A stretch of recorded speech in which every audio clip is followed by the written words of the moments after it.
Sign এ plus B সমান সমান sign এ কস B plus cos এ sign B. তো এই ফর্মুলাটি আমি এই ভিডিওতে প্রমাণ করব।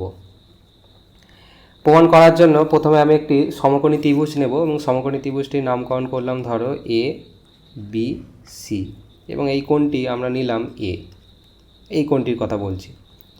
এবং অতিভুজের দৈর্ঘ্যের মান আমি ধরো 1 একক নিলাম কাজের সুবিধার্থের জন্য। তো এই সমকোণী ত্রিভুজটির ক্ষেত্রে আমরা বিসিকে তাহলে লিখতে পারি, মানে বিসির যে দৈর্ঘ্য অর্থাৎ লম্বের যে দৈর্ঘ্য সেটিকে লিখতে পারি সাইন এ, কারণ এখানে কোণের মান হচ্ছে এ। একইভাবে ভূমির দৈর্ঘ্যকে আমরা লিখতে পারি, এসিকে লিখতে পারি কোসাইন এ, তার কারণ অতিভুজের দৈর্ঘ্য 1 বর্গ একক। কি বলতে চাইছি, ধরো সাইন এ কে আমরা লিখতে চাইছি এই সমকোণী ত্রিভুজের এই এ কোণটি থেকে আমরা সাইন এ কে দেখতে চাইছি। তো সাইন এ হবে বিসি বাই এসি, মানে লম্ব বাই অতিভুজ, না এসি নয় এ বি হবে। তো বিসি মানে লম্ব বাই অতিভুজ মানে এ বি। এখন এ বিকে আমরা তো 1 ধরে নিয়েছি, তাই না? তো এ বিকে যদি আমরা 1 ধরে নিই তাহলে দেখো বিসি হয়ে উঠবে সাইন এ, আর সেটাই আমি লিখেছি। এখানেও একইভাবে তুমি ভূমির দৈর্ঘ্যকে দেখতে পারো কোসাইন এ হবে যখন অতিভুজের দৈর্ঘ্য 1 একক হবে। এখন এই পুরো সমকোণী ত্রিভুজটিকে আমি ঘুরিয়ে বসাবো এবং ঘুরিয়ে বসানোর ফলে দেখো এখানে একটি কোণ উৎপন্ন হয়েছে, সেটির মান ধরো বি, মানে এই বি এর কথা বলছি। এবার আমরা কি করব না, এই বি বিন্দু থেকে একটি লম্ব আমি এখানে আঁকলাম এবং সি বিন্দু থেকে এখানে একটি লম্ব আঁকলাম এবং সি বিন্দু থেকে এই বাহুটির ওপর আরও একটি লম্ব অঙ্কন করলাম এবং নামকরণ করে দিই, এটি ধরো ডি, এটি ধরো ই, এটি ধরো এফ।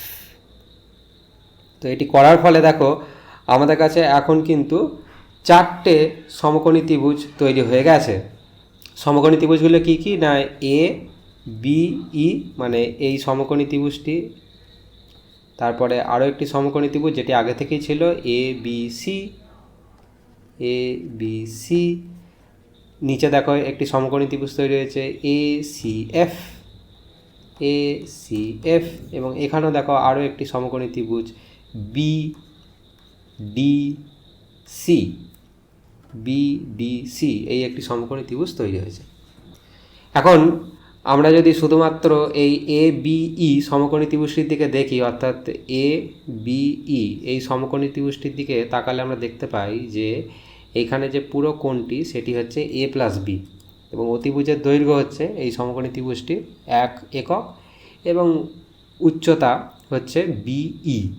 তাহলে দেখো এ বিই সমকোণী ত্রিভুজ থেকে আমরা লিখতে পারি সাইন এ প্লাস বি সমান সমান বিই, মানে এই লম্ব বাই অতিভুজ, অতিভুজের দৈর্ঘ্য 1, তো সেটি আর লিখছি না।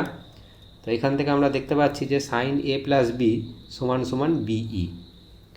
এ বিই সমকোণী ত্রিভুজকে লক্ষ্য করে আমরা এই ব্যাপারটি দেখলাম। আবার এখানে যদি তাকাই দেখো বিই সমান সমান হবে বিডি প্লাস ডিই, তাই না? এই বাহুটা তার সাথে এই বাহুটা যোগ করলাম, ডিই আবার সি এফ এর সাথে সমান। তো এখানে আমরা লিখতে পারি ডিই কে মুছে দিয়ে আমরা লিখতে পারি সি এফ, এই বাহুটা। তো আমাদের কাজ হচ্ছে এখন এই বাহুটাকে এবং এই বাহুটার দৈর্ঘ্য আমাদের খুঁজে বের করতে হবে। তো প্রথমে আমরা সিএফকে খুঁজে বার করব। তো সিএফ খুঁজে বের করার জন্য আমরা এখন এ সি এফ সমকোণী ত্রিভুজের ওপর লক্ষ্য করব, অর্থাৎ এই ত্রিভুজটির ওপর। তো এখানে দেখো অতিভুজের দৈর্ঘ্য কস এ, তাই না? 1 কিন্তু নয়, কস এ, যেটি কিনা এ বি সি এর ভূমি হিসাবে কাজ করছিল বা কাজ করছে এখনও। তো এ সি এফ এই সমকোণী ত্রিভুজ থেকে অতিভুজের দৈর্ঘ্য যদি কস এ হয় তাহলে সি এফ বাহুটির দৈর্ঘ্য আমরা লিখতে পারি কস এ সাইন বি, কারণ এখানে কোণের মান হচ্ছে বি। কীভাবে লিখলাম দেখাচ্ছি, দেখো ACF সমকোণী ত্রিভুজের ক্ষেত্রে সাইন বিকে যদি দেখি তাহলে আমরা দেখতে পাই CF মানে লম্ব বাই অতিভুজ এসির জায়গায় আমরা cos A লিখতে পারি, তাই না? তো CF থেকে এখান থেকে আমরা লিখতে পারি সাইন বি cos A, মানে sine B into cos A। তো সেটাই আমরা এখানে লিখেছি। তো আমাদের হাতে এখন দেখো CF চলে এলো। তো CF এর জায়গায় আমরা এখন এখানে লিখতে পারি cos A sin B। তো এই বাহুর দৈর্ঘ্যটা আমরা পেয়ে গেছি। এখন আমাদের কাজ হচ্ছে BD-কে খুঁজে বের করা, মানে এখানে আমাদের চাই। তো এখানে দেখো আরও একটি সমকোণী ত্রিভুজ তৈরি হয়েছে এবং সেটি আমি আগেও বলেছি, সেটি হচ্ছে BDC। তো এখন আমাদের কাজ হবে এই সমকোণী ত্রিভুজটিকে নিয়ে কাজ করা। তো এই সমকোণী ত্রিভুজটির এই কোণটির মান হচ্ছে B, মানে এই কোণের সাথে সমান। কেন বললাম এটি বুঝতে হলে তুমি ভিডিওটি একটু থামিয়ে একটু ভাবতে থাকো, তাহলেই তুমি বুঝতে পারবে যে কেন আমরা এখানে B লিখতে পারছি। তো এটি যেহেতু সমকোণী ত্রিভুজে এটি হচ্ছে অতিভুজ, এটি হচ্ছে ভূমি এবং এটি হচ্ছে লম্ব হিসাবে কাজ করছে। তো আমাদের দরকার এই সমকোণী ত্রিভুজটির ক্ষেত্রে আমাদের এই ভূমির দৈর্ঘ্য জানা দরকার, কিন্তু অতিভুজ আমরা জানি সাইনে।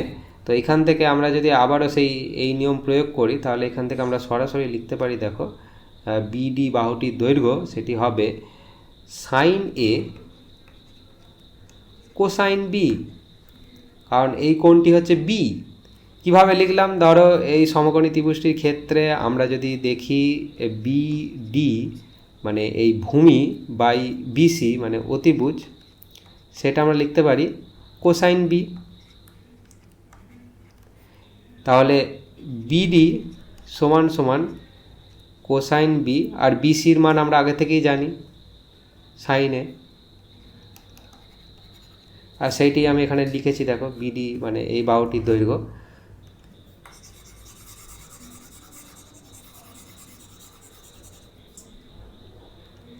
তো আমরা দেখো BD এখন পেয়ে গেছি। তো BD এর জায়গায় আমরা লিখে দিচ্ছি সাইন A কোসাইন B। তাহলে আমাদের কাছে উঠে এলো, দেখো sine A plus sine B, sine A plus B সমান সমান sine A cosine B cosine A sine বা cos A সাইন B।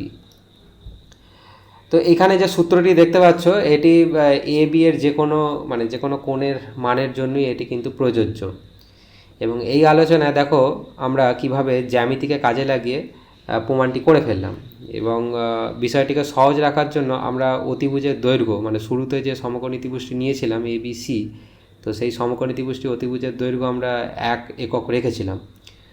তুমি চাইলে 1 এককের পরিবর্তে যে কোনো মান নিতে পারো, ধরো P-কে নিয়ে কাজ করতে পারো। তো সেক্ষেত্রে বিষয়টি একটু জটিল হয়ে যাবে, কিন্তু শেষে গিয়ে দেখবে যে P এর কোনো ভূমিকাই থাকবে না, অর্থাৎ তুমি আবার এই ফর্মুলাটি পাবে।